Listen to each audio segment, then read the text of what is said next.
গ্রামের নাম চর নিশ্চিন্তপুর। নামে নিশ্চিন্ত থাকলেও এই গ্রামের মানুষের চোখে মুখে সর্বক্ষণ এক গভীর অস্থিরতা আর আতঙ্ক লেপ্টে থাকত। গ্রামের পাশ দিয়ে বয়ে চলা মৃতপ্রায় নদী আর ঝোপঝাড় ঘেরা অন্ধকার পথগুলো যেন কোনো এক অশুভ সংকেত বহন করত। সূর্য ডুবলেই এই গ্রামে নেমে আসতো এক হাড় হিম করা নিস্তব্ধতা, কারণ এখানকার বাতাস তখন আর অক্সিজেন দেয় না, বয়ে নিয়ে আসে এক প্রাচীন আক্রোশ। সেই রাতে এক ফালি চাঁদও ছিল না। ঘন কালো মেঘে আকাশ ঢেকে গিয়ে এক দম বন্ধ করা পরিবেশ তৈরি হয়েছিল। ঘড়িতে রাত ঠিক 2টো। শওকত গ্রামের সরু মাটির পথ দিয়ে দ্রুত পা চালাচ্ছিল।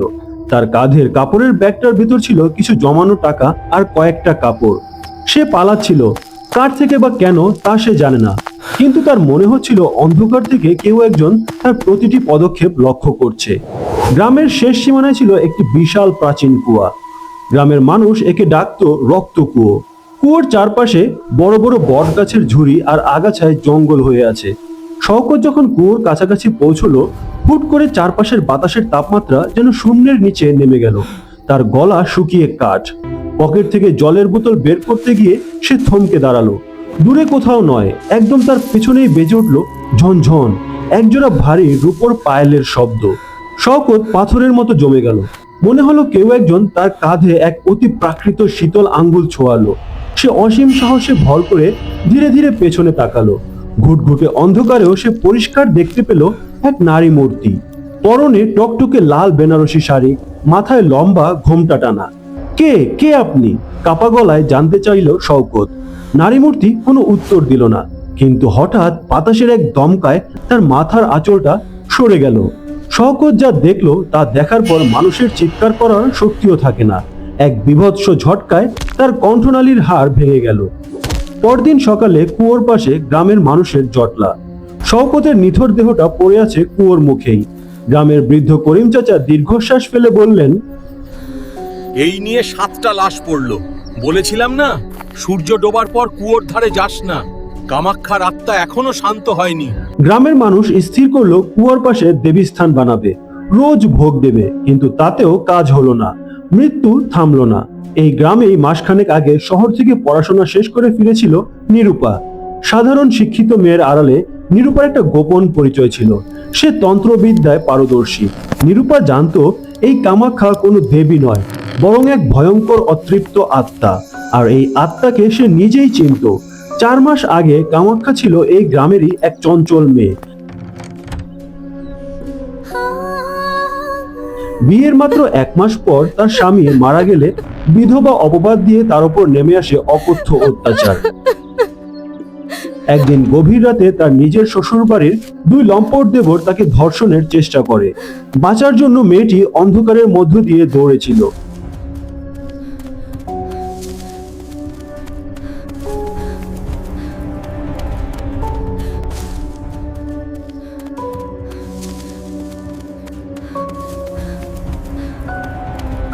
শেষ আশ্রয় হিসেবে সে ঝাঁপ দিয়েছিল এই কুয়োয়।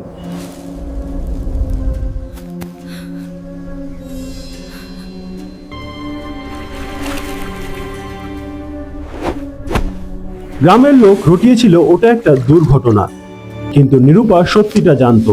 সে চেয়েছিল কামাক্ষার এই অন্যায়ের প্রতিশোধ নিতে। সে শ্মশানে বসে কামাক্ষার আত্মাকে জাগ্রত করেছিল, যাতে সে তার অপরাধীদের শাস্তি দেয়। একদিন রাতে গ্রামের সবাই যখন ঘুমে আচ্ছন্ন, নিরূপা একা কুয়োর ধারে গেল। হাতে তার পুজোর উপাদান। সে আগুনের কুণ্ড জ্বালিয়ে তাতে হলুদ, সিঁদুর আর নিজের হাতের তালু চিরে কয়েক ফোঁটা রক্ত অর্পণ করলো। গম্ভীর স্বরে সে বলল, কামাক্ষা, শান্ত হও। যাদের ওপর তোমার রাগ ছিল তারা তাদের শাস্তি পেয়েছে। এবার তুমি ফিরে যাও। মুহূর্তেই বাতাস ভারী হয়ে উঠল। গাছের পাতাগুলো অস্বাভাবিকভাবে কাঁপতে লাগলো। ঠিক কানের কাছে বেজে উঠল, আমাকে জাগানো সহজ নিরূপা, কিন্তু থামানো অসম্ভব। অন্ধকার থেকে ভেসে এলো এক ফিসফিসানি কণ্ঠস্বর। নিরূপার মেরুদণ্ড দিয়ে এক হিমশীতল স্রোত বয়ে গেল। সে বুঝতে পারল প্রতিহিংসার জন্য সে যাকে ডেকে এনেছিল সেই অন্ধকার শক্তি এখন তার নিয়ন্ত্রণের বাইরে চলে গেছে। কয়েকদিন পর রাত তখন ঠিক 3টে। নিরূপা তার ঘরে একা বসেছিল। হঠাৎ দরজায় শব্দ হলো। ঠক ঠক ঠক ঠক। ভয়ে নিরুপার নিঃশ্বাস বন্ধ হওয়ার উপক্রম। সে দরজা খুলতেই দেখলো দরজার উপাশে দাঁড়িয়ে আছে সেই চিরচেনা লাল শাড়ির ছায়া।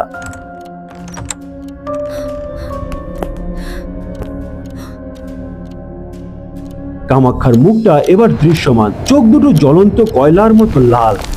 তুমি আমাকে মুক্তি দাওনি নিরূপা। কামাক্ষা ধীর পদক্ষেপে ঘরে ঢুকলো। তুমি আমাকে প্রতিশোধের নামে শিকল পরিয়েছো, আর এখন আমার শিকল ছিঁড়ে গেছে। সে তোতলামি করে বলল, আমি তো তোমাকে সাহায্য করতে চেয়েছিলাম। কামাক্ষার হাত দুটো নিরুপার গলার দিকে এগিয়ে গেল। এক বিভৎস শব্দে নিরুপার ঘাড়টা বেঁকে গেল। এরপর একে একে গ্রামের মানুষ উধাও হতে শুরু করলো।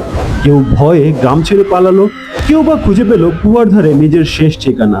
ধীরে ধীরে জনমানব শূন্য হয়ে পড়লো চর নিশ্চিন্তপুর। ঝোপঝাড় আর লতাপাতায় ঢেকে গেল বসত বাড়িগুলো।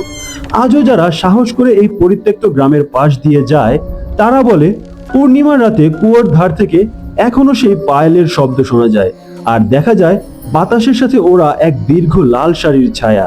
যে একবার সেই ছায়ার দিকে সরাসরি তাকায় সে আর কোনোদিন ঘরে ফেরে না। চর নিশ্চিন্তপুর এখন আর নিশ্চিন্ত নয়, এক চিরকালীন অভিশাপের নাম। গল্পটি আপনাদের কাছে কেমন লাগলো জানাবেন।